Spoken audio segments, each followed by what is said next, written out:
caso, lo que te diría es, no querés nunca un paciente añoso, hipertenso, diabético, hipercolesterolémico que te pide por favor opéreme.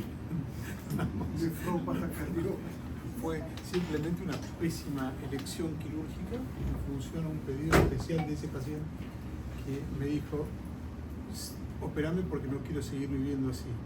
Y yo hice todo lo posible para que no siga viviendo así. ¿Y lo lograste? ¿Lo logró? Nada más que eso. Pero realmente los procedimientos son muy seguros. Obviamente siempre tenés la hemorragia como síntoma, como complicación fundamental en el contexto de poder perder un paciente. De hecho, hemos perdido con DBS pacientes, ¿no?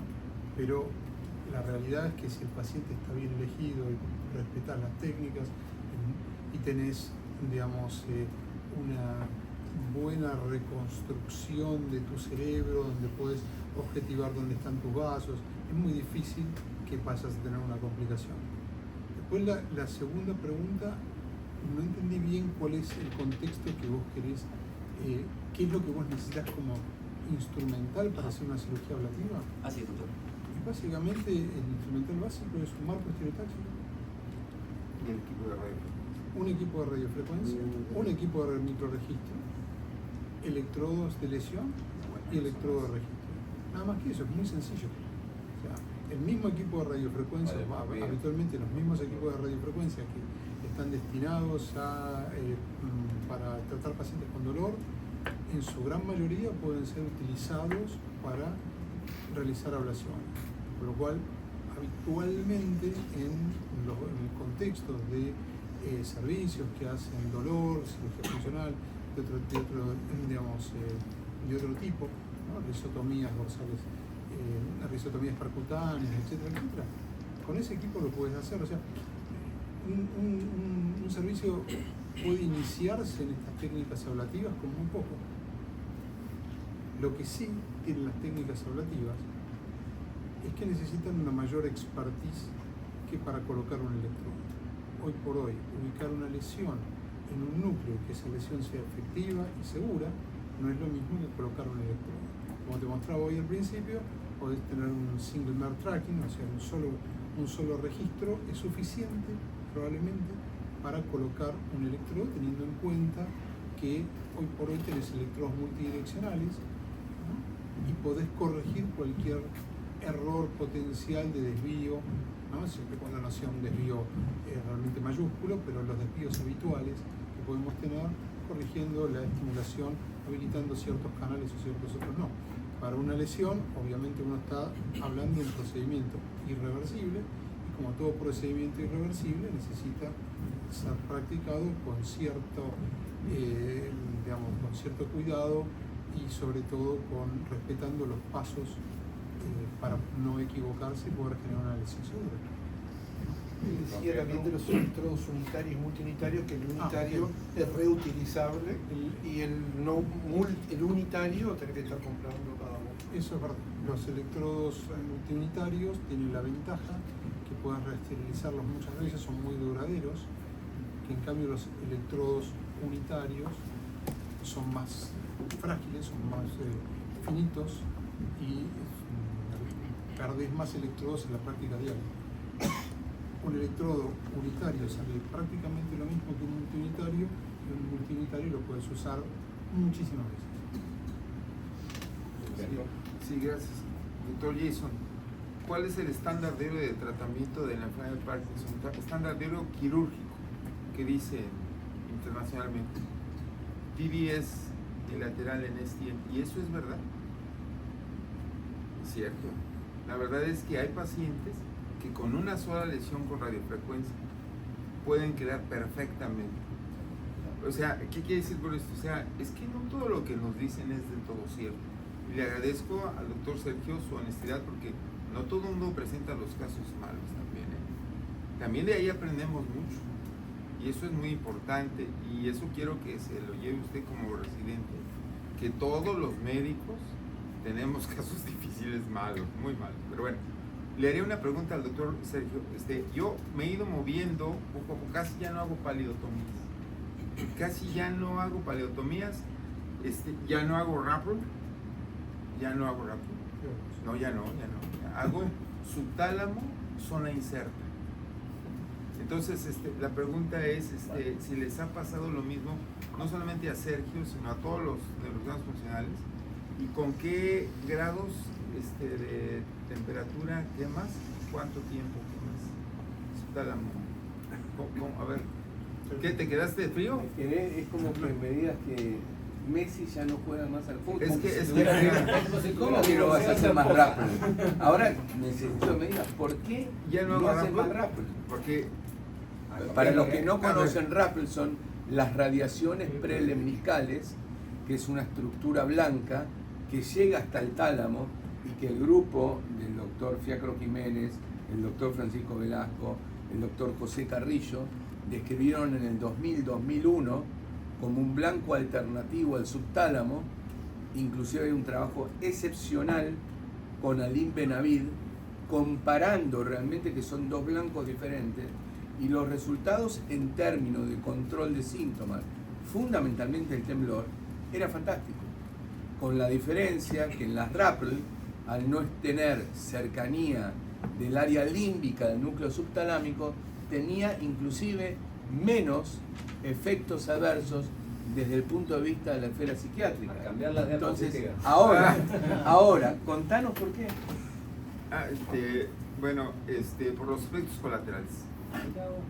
Bueno, lo que pasa es que, a ver, es que esto es importante. O sea, cuando yo aprendí que, bueno, otro comentario, hace como 7 meses fui para un paciente al interior del país a México, me llevé mi equipo de radiofrecuencia y no funcionó. Pero yo siempre traigo un leucotomo en el bolsillo. Siempre traigo un leucotomo. ¿Sí saben lo que es un leucotomo? Es un estilete de metal que lo giras y saca un asa de metal de acero y corta. Cuidado, hasta se me pone la piel. Entonces tuve que usar el leucotomo. Y bueno, pues yo me entrené usando el leucotomo y ventriculografía. Pero eso no se lo recomiendo a ustedes. No lo vayan a hacer. No lo pongan en el protocolo. Sí, lo que quiero decir es lo que dice el doctor Martín. O sea, uno tiene que acostumbrarse a su arma y usarla. Cuidado con usarla mal. Bueno, 2, el doctor Francisco metía el leucotomo, cortaba radiaciones premiscales, zona incerta y la colita del subtalámico. O sea, era todo. Pero llegaron los electrodos y entonces empecé a implantar electrodos y sí había control del temblor, pero empezó a haber depresión. Entonces apareció subtalámico. Bueno, es que aquí viene la pregunta, no había microregistro, solamente electrodos. Luego nos vimos al subtalámico y empezamos a implantar subtalámico, no había control del temblor. Aparece plaja con zona incerta, empiezo a meter zona incerta, entonces dije, bueno, ¿y qué hago? Pues ahora calculo 2 trayectorias y lo que me dicen microrecording, efecto trans y la anatomía. Es complicado, pero finalmente cada día es más cercano. Yo me fui moviendo hacia adelante de la rappel y lateral, no entro al subtalámico, estoy en el borde. Si tú me preguntas, estoy en zona incerta.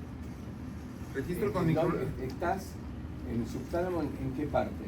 O sea, en el borde del núcleo subtalámico, todavía dentro de la zona incerta y con la cantidad de estimulación que abarca el electrodo, si es electrodo. Pero una Z de cuánto? Z, 4, 5. no, como 3 y medio. No, estás en la PCA, Así es. subthalamic area. Así es. H1. Pero entonces, ¿dónde estoy? No, H1 queda H2. arriba. H1 es arriba. No, H1 quedan arriba. Sí. O están, ya cuando tenés Sí. el subtálamo, ya no tenés ni H1 ni zona incerta, tenés la parte de zona incerta y tenés subtálamo, el área Bueno, subtálamica. efectos colaterales de radiaciones premiscales, depresión, trastornos del apetito y en algunos casos temblor rubral. Mira, Entonces nosotros- me fui moviendo poquito a poquito. Ahora, no quiere decir que no lo llegue a usar a veces, pero hace muchos años estuve con el doctor Sturm en Alemania Y algún investigador ruso, Zaborsky, decía que estas fibras giran, no siempre están en el mismo sitio. Y nos basamos siempre en el atlas de Schaltenberg y Warren. Es un atlas de unos cuantos cerebros. Y el lado derecho no es el lado izquierdo. Y mañana les platico del nigrosoma. Las lesiones de un lado no son las lesiones del otro lado. Hay que personalizar la lesión, la implantación, el lado, la profundidad, ¿no? Pues ya te vuelves un... ¿Te produce un shock con lo de la rap? Mucho.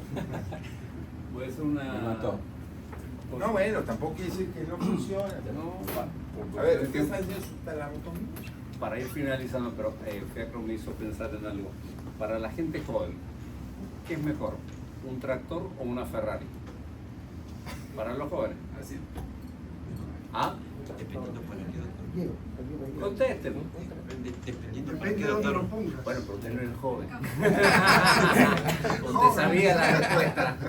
Exacto. A ver, a veces la gente joven dice, quiero una Ferrari, quiero el DBS, quiero esto. No, porque si tú una persona que está en el campo, lo mejor es un tractor. Entonces tienen que saber conocer qué necesita el paciente. Eso es lo más importante. Eso es lo que está diciendo acá el doctor, de no abandonar la radiofrecuencia, no abandonar el leucótomo, pero hay que saber usar un tractor y hay que saber usar la Ferrari. Pero no se enamoren de la tecnología, enamórense del paciente, no de la tecnología, no de la técnica, no de que la inteligencia artificial, el neuronavegador, y todos sabemos que los pacientes... Igual entre una Ferrari y un tractor, pidan la Ferrari, la venden y se compran 2 tractores. Ese es el mejor consejo de este momento previo al almuerzo, que veo que el doctor me está matando con la mirada como diciendo, se me ha ido todo al diablo. Doctor Jameson, usted que es de la casa tiene su última palabra. Muy amable. Y doctor Piedemonte, y una consulta en base a su grandiosa ponencia también. Extraordinario lo del AIFU. ¿Qué papel actualmente tienen los otros estimuladores no invasivos, el TMS, TDCC, para el manejo de esas patologías? Bueno, yo te lo voy a hacer muy breve, por ahí para los que no conocen, a lo que está haciendo referencia Jason. Son sistemas de neuromodulación no invasivas, son sistemas de estimulación magnética transcraneal, una bobina determinada con un equipo que permite realizar, de acuerdo a la patología de cada paciente, estimulación en un área determinada de la corteza cerebral. Hoy en día tiene aprobación de la FDA para muchas cosas, para depresión mayor, para trastorno obsesivo compulsivo, para temblor, para disquinesias. Estamos haciendo un protocolo de FOG, que es Freezing of Gait, congelamiento de la marcha, y en pacientes con ataxia espinocerebelosa. Realmente los resultados son muy buenos, superiores a los que uno podría haber esperado, pero la realidad que no son resultados duraderos. Son resultados que a uno lo satisfacen porque el paciente se va muy feliz, pero a los 4 o 6 meses tiene que volver para repetir un mantenimiento. Pero en principio tienen un interesante valor predictivo, porque el paciente que mejora es un paciente que seguramente va a mejorar si uno le hace un tratamiento de neuromodulación invasiva. Pero es una buena técnica para tener en cuenta.